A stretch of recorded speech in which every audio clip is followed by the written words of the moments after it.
Well, hello everyone, and welcome to Fair Life with Andrew McKee on Life's a Fair.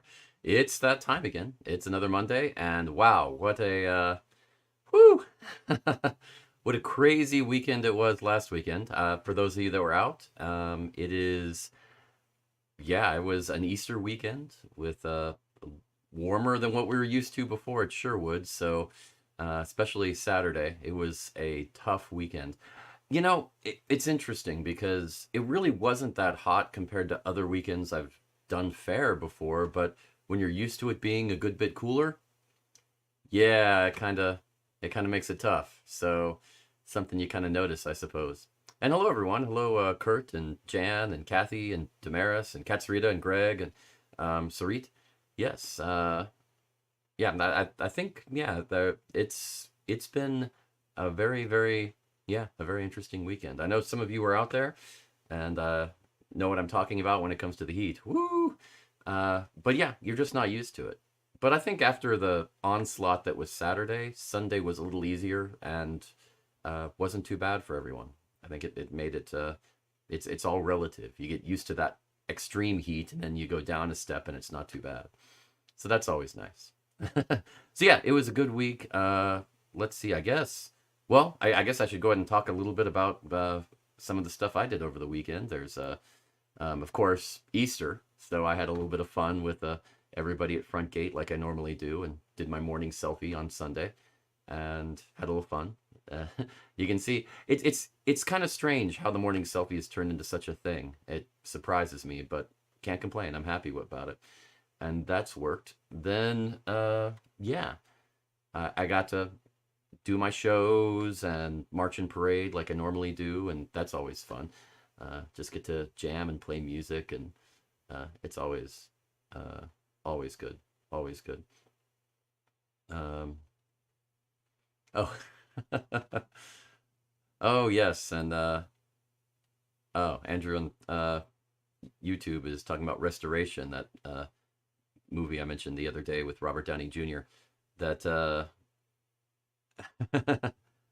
yeah, it's a weird film. It's a weird film. So yes, Robert Downey Jr. and Meg Ryan, and it has a cast of other people you would recognize, surely.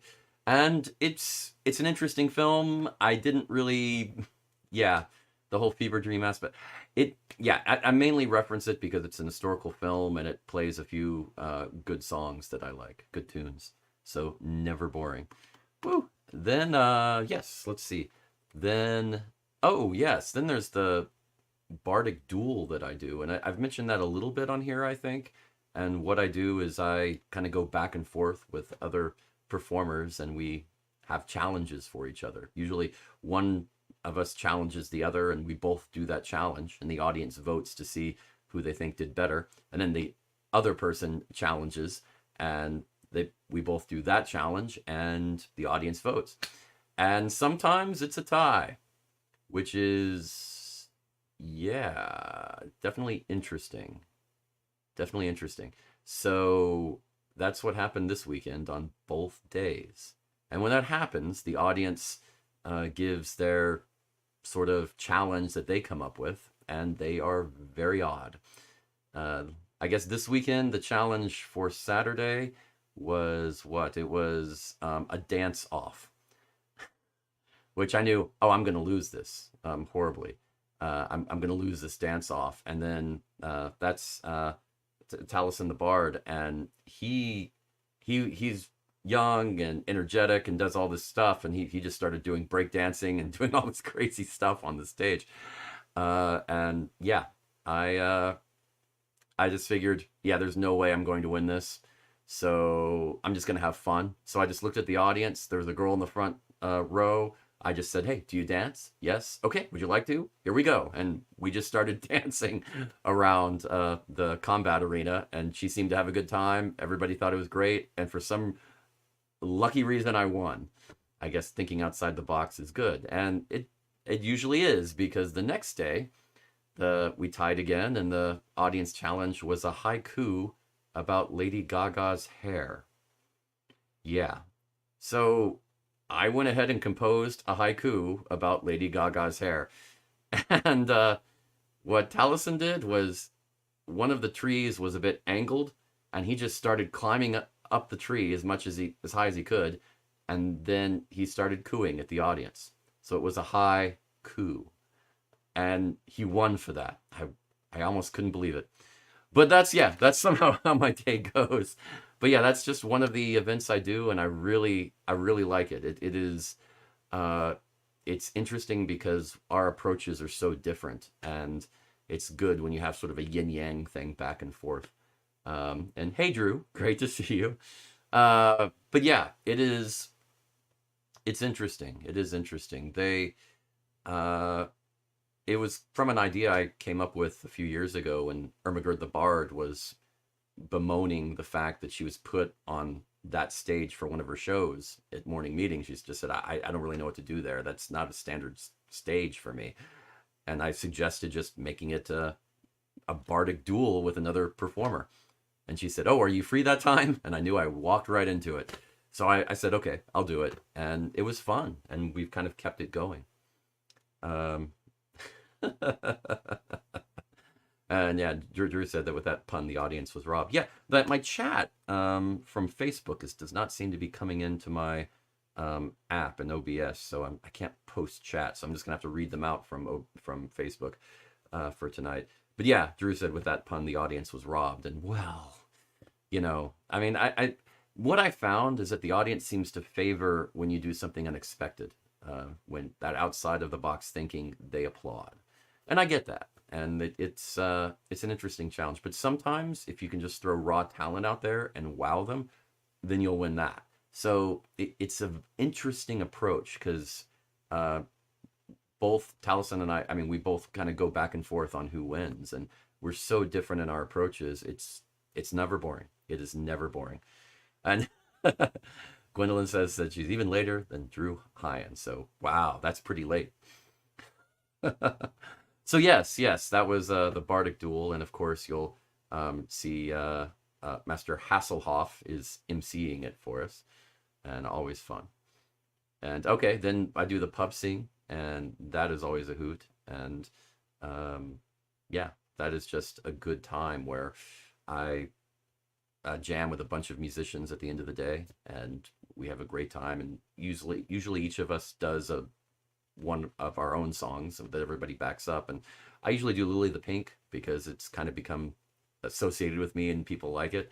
And that's the part where I say, Uncle Paul, he was very small. He was the shortest man in town. So the dancers, some of the cast kind of act like dancers in front, and it's good. It's good. Oh wow, and Susan's even later than everybody else. Good job. So I'm glad I'm going slow today then, because yeah, I'm talking about the weekend. And then after that, I do my Monday show. And what I've been doing on Tuesday is I've been joining some friends of mine, like Paulo Garbanzo, on his Nat 21 Twitch stream for gaming. And they come over to the house because several of them are at Sherwood Forest Fair, and I have really good internet, and all of them can share my connection, and we can do 5 or 6 streams at the same time, and there are no problems. So they come over, and I get to do that. And yes, I didn't even mention that yet, Susan. Yes, I did get to see Langer's Ball in person.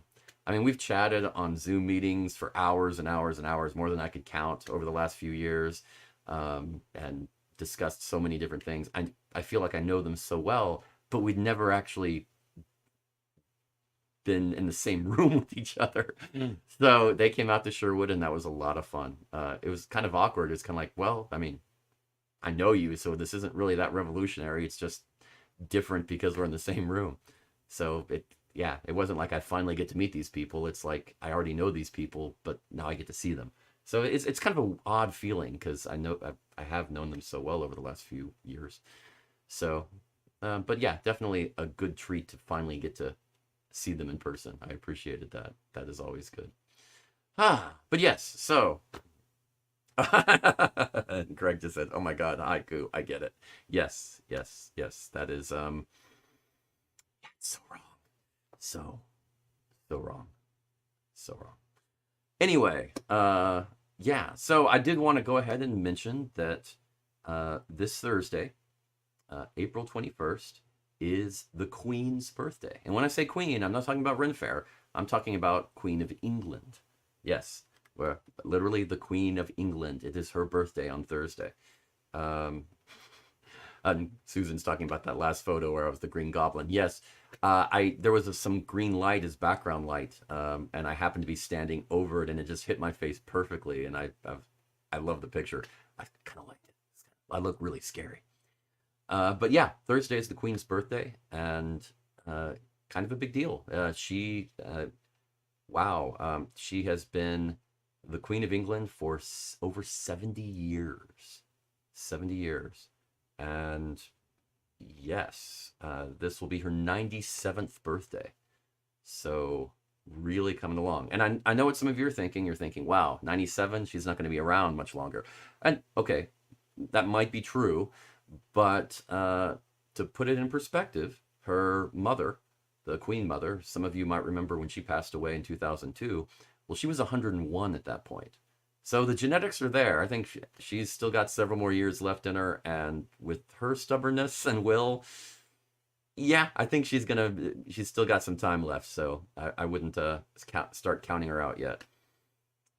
Yes, and Taylor is saying that it's crazy that she's been the queen for so long, and you're not wrong. It is, yeah, she really has been the queen for a while. It's kind of odd because she became queen when she was 25 years old in 1952. I mean, so yeah. Now, she is the longest reigning British monarch. She is. She's got the record. And she's also, what is it, number 4 currently as far as verified sovereign state monarch for how long they've been the monarch, and she's not far off. I mean, and when you go back in deep history, 1,000 years, 2,000 years, whatever, there are some monarchs that apparently might have been ruling for 95 years or so. And some historians are like, I don't know, that's pretty disputed, and yeah, you know how that goes. But as far as what can be verified, the longest reigning monarch is Louis XIV of France, and he reigned for over 72 years. So if she goes for a little over 2 more years, she will hold the record, the official record. And she's just got a few weeks to get ahead of the Johann II of Liechtenstein, and just a few weeks after that, she'll go past a ruler of Thailand that ruled for 70 years. So she's got her eye on the prize. So I think she might make it. So something to watch out for.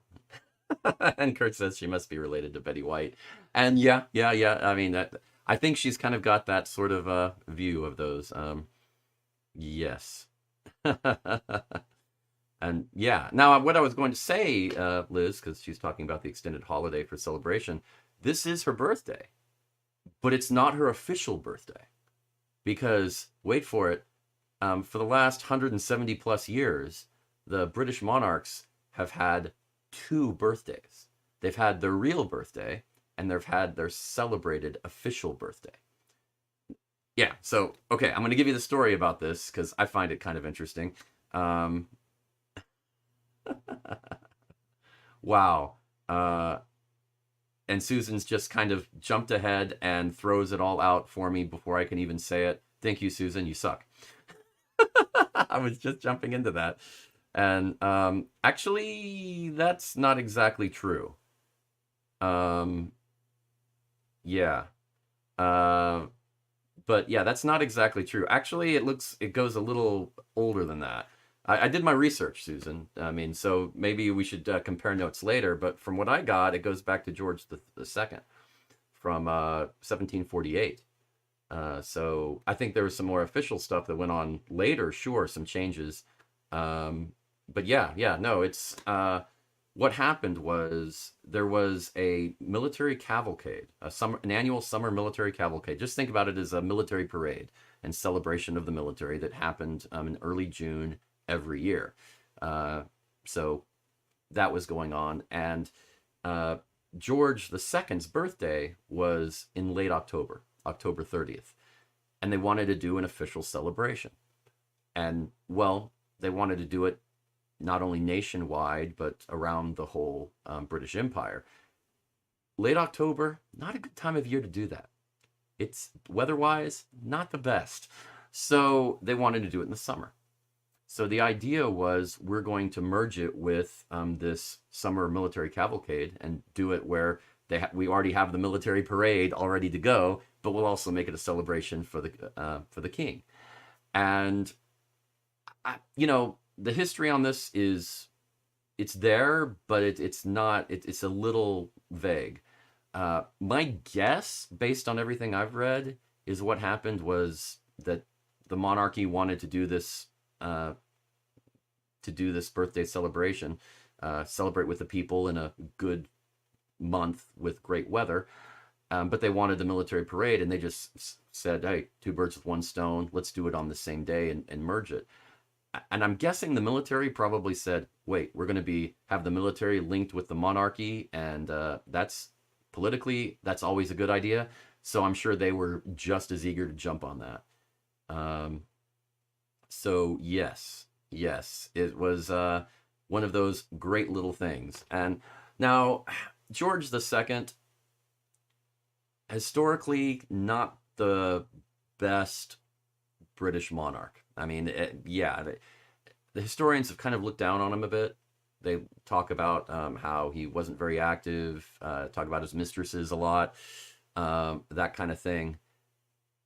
And it's interesting. It's interesting. History has kind of come around and said, well, he wasn't that bad.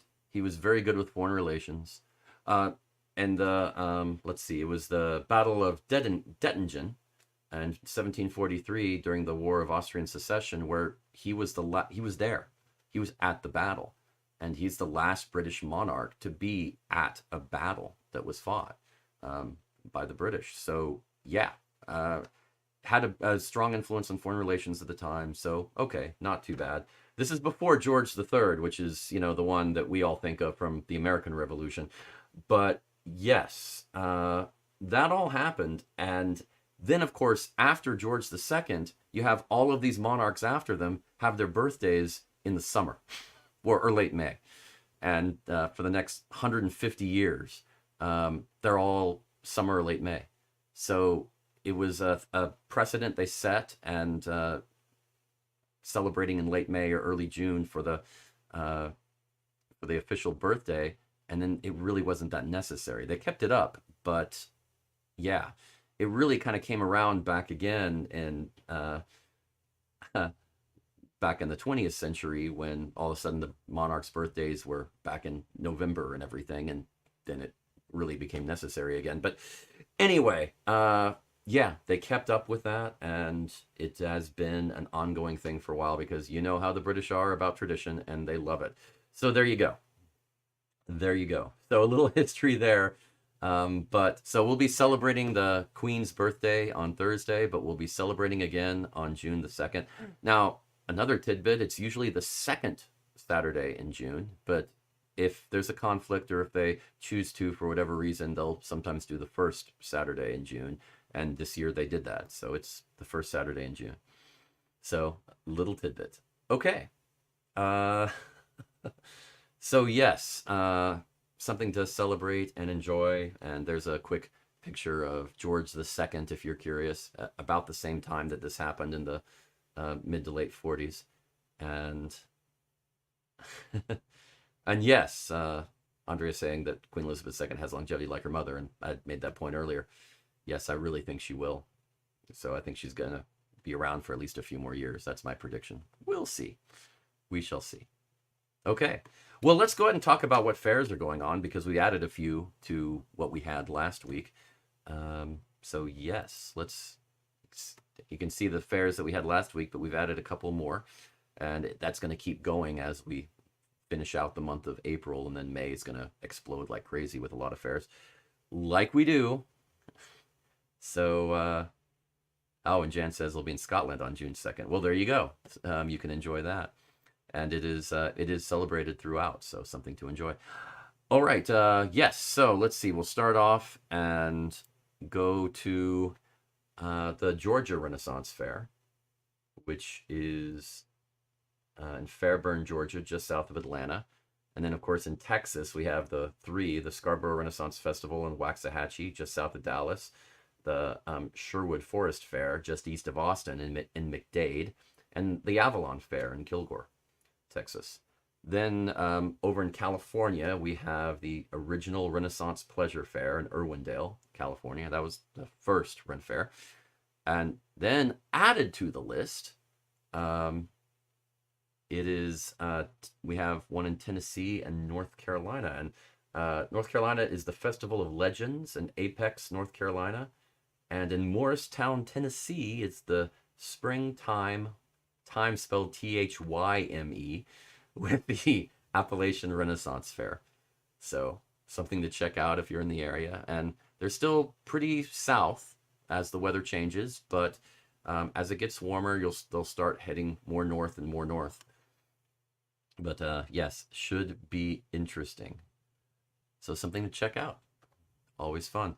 Wow, it's already at 7:24. We went into a lot of history. Sorry about that, but I just kind of found that interesting, and because yeah, two birthdays at the British, right? So I thought, what should I do as a 7 reasons? And for this week, I thought maybe the 7 reasons Elizabeth was a good monarch. Now, as an Irish bard, it's a challenge to praise the British monarchy because yes, you for the Irish traditionally have not liked the British monarchy too much. Um, yeah, yeah, just it's kind of been that way, kind of been that way. So I I thought about it, and here's what I came up with. So we have the 7 reasons Elizabeth was a good monarch. So number 7, she brought stability. And now a lot of us, we weren't around when she became monarch, of course, so we don't remember this, but she became monarch in 1952 at the age of 25. And it was a little weird and scary at first, a young girl, princess becoming queen. And before that, monarchy was pretty chaotic. I mean, they went through them pretty quick, and then her uncle abdicated, and her father took over, and then next thing you know, they were in World War II, and he really helped everybody through World War II. And then after that, he died when everybody was trying to wind down from that. And then you put a young girl on the throne, so people were a little unsure. But she came in very confident and with a lot of calm and eased everybody's mind. So it really helped a lot. It really helped a lot. So we'll see um, how that progressed as I go on. But yeah, it really helped the country a lot and the entire United Kingdom. So number 6, she modernized the monarchy, and that was a big deal. I mean, traditionally the monarchy doesn't like change. They want to keep things the way they are, like what I said about tradition. And she went the other way. She looked to, I mean, people now still look at her as very traditional, but comparatively to uh, her ancestors, not so much. She really made a lot of changes, and it was a huge deal at the time. I mean, the time being 70 years, yes. So, yeah, it has made a huge difference. And because of her, the monarchy's still around. Number 5, she was the first British monarch to address Congress. Now, her parents were the first British monarchs to actually step foot in America. So that's what she walked into, and she was the first monarch to, British monarch at least, to address Congress. And at a time when the level of influence of England was sort of waning post World War II, maintaining good relations with America was a good idea, and she did it. She really did it. Good for her. So yes,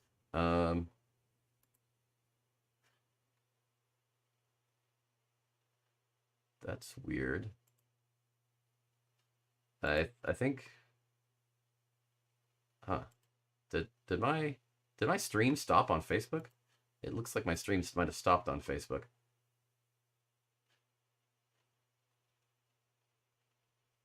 No, it's still going. I think it's still going. We're good. Okay, just making sure. We're good. We're good. Okay. Just checking. I want to be sure on that. Uh, yeah, it's some weird stuff today, so I just wanted to be sure. Good. No, okay. Number four. She the visit to the Republic of Ireland, and that was a big deal, and I wanted to make sure I included that, especially as an Irish bard.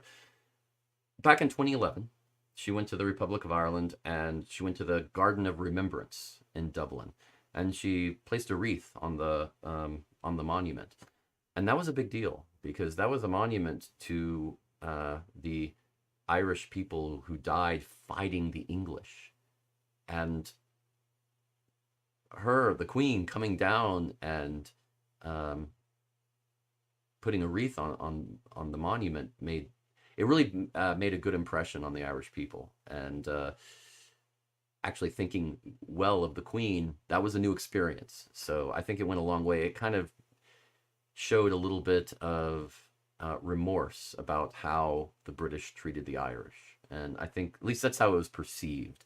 So it was very well done.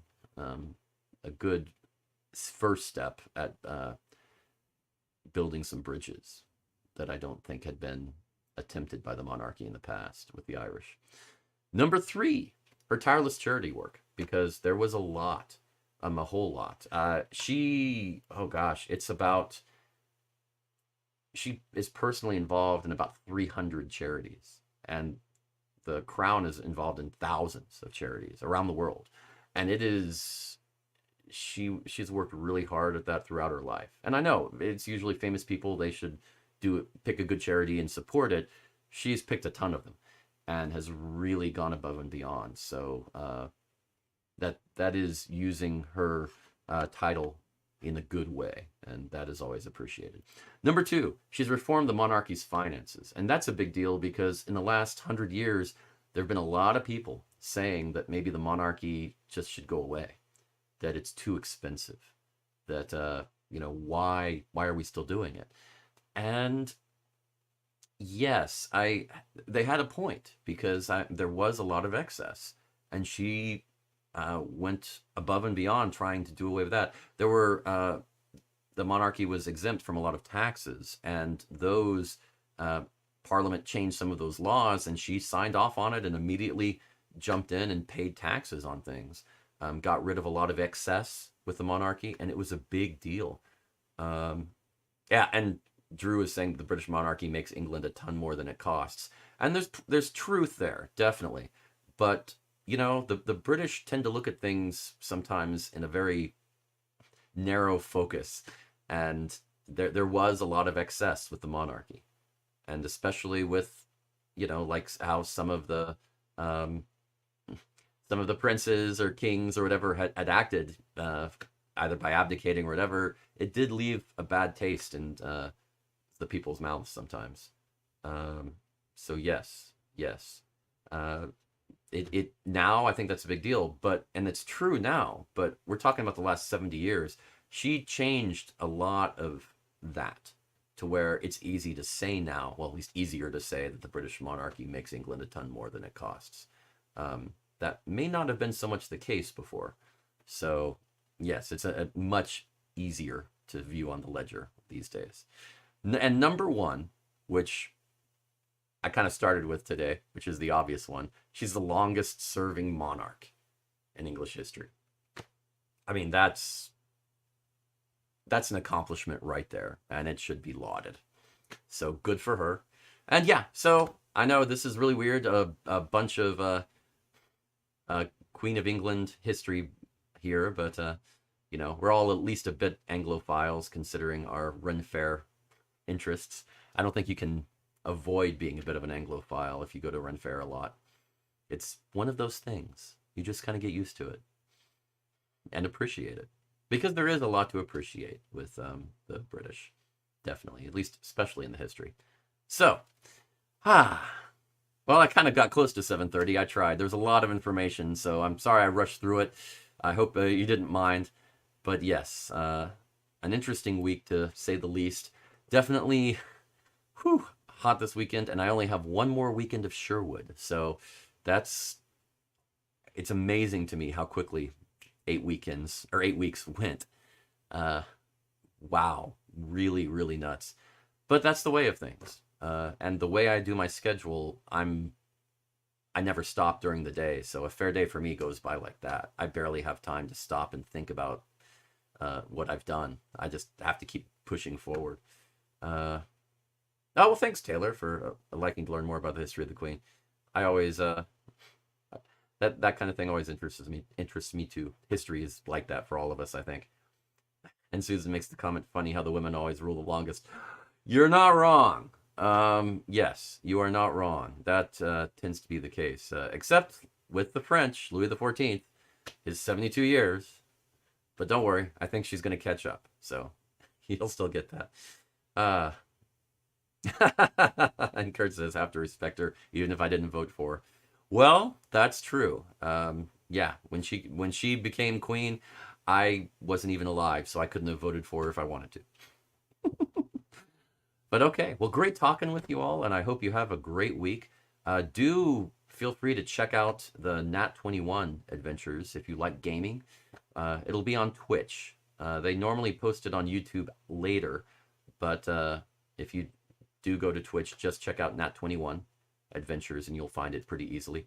And it's a lot of fun. I'll be doing that tomorrow night at 7 p.m. Central. So enjoy that, and I will see you next week. Have a good day, a good week, and as always, a fair life.